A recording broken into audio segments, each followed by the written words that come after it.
प्रणाम गुरुजी। मेरा नाम मोहिन है, मैं गाज़ियाबाद का निवासी हूँ। अभी जो अहमदाबाद में हवाई दुर्घटना हुई, उसमें भिन्न-भिन्न आयु के लोग, भिन्न स्थान के और भिन्न व्यवसाय के और जबकि अलग-अलग धर्मों के लोग सवार थे। लेकिन सभी व्यक्तियों को एक ही सी स्थिति प्राप्त हुई। ऐसी स्थिति में कर्मफल की क्या भूमिका है? वास्तव में भगवान कृष्ण गीता में कहते हैं गहनो कर्मस्य गति। कर्म फल की गति बड़ी गहन है, उसको समझ पाना बहुत कठिन है। जैसे मैंने कहा, ये सारा अंतर जगत एक दूसरे से संबंधित है और इस प्रकृति में जो कुछ भी होता है वो यह ना समझें कि किसी एक व्यक्ति के साथ हो रहा है, वो सबके साथ ही हो रहा है। ये पूरा ब्रह्मांड एक व्यक्ति के रूप में है और जब इस ब्रह्मांड में हम इस ब्रह्मांड के नियमों के विरुद्ध तरह तरह की गतिविधियां करते हैं जो हमारे ब्रह्मांड की व्यवस्था को दुष्प्रभावित करता है, तो निश्चित रूप से उसकी प्रतिक्रिया होती है।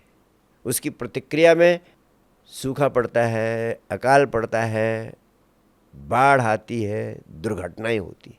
जब हम प्रकृति के सहज स्वाभाविक संतुलन को डिस्टर्ब करते हैं, जो कि आज बड़े पैमाने पर सारी दुनिया में मनुष्य जाति के द्वारा किया जा रहा है।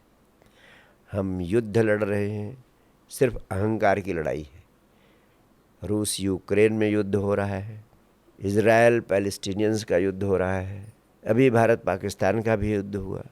पूरी दुनिया में हम प्रकृति के संतुलन को बिगाड़ने की दिशा में तरह तरह की गतिविधियों में संलग्न हो जाते हैं, अपनी नासमझी के कारण, अपने अहंकार के कारण। तो जो एक ऑर्गेनिक यूनिट है ब्रह्मांड की, वो प्रतिक्रिया करती है और उस प्रतिक्रिया का परिणाम हम सामूहिक रूप से भी झेलते हैं। इस प्रकार की दुर्घटनाएं उसी का परिणाम कही जा सकती हैं और वह कर्मफल सामूहिक रूप से हमें भोगना पड़ता है, जो हम सामूहिक कृत्य प्रकृति के संतुलन को, ब्रह्मांड के संतुलन को बिगाड़ने के लिए करने में तत्पर हो गए हैं। तो आवश्यकता है हम प्रकृति के साथ सहज हों। प्रकृति के साथ सहज होने का अर्थ है हम स्वयं में आनंदित हों और पूरी पृथ्वी पर आनंद को फैलाने का माध्यम बने।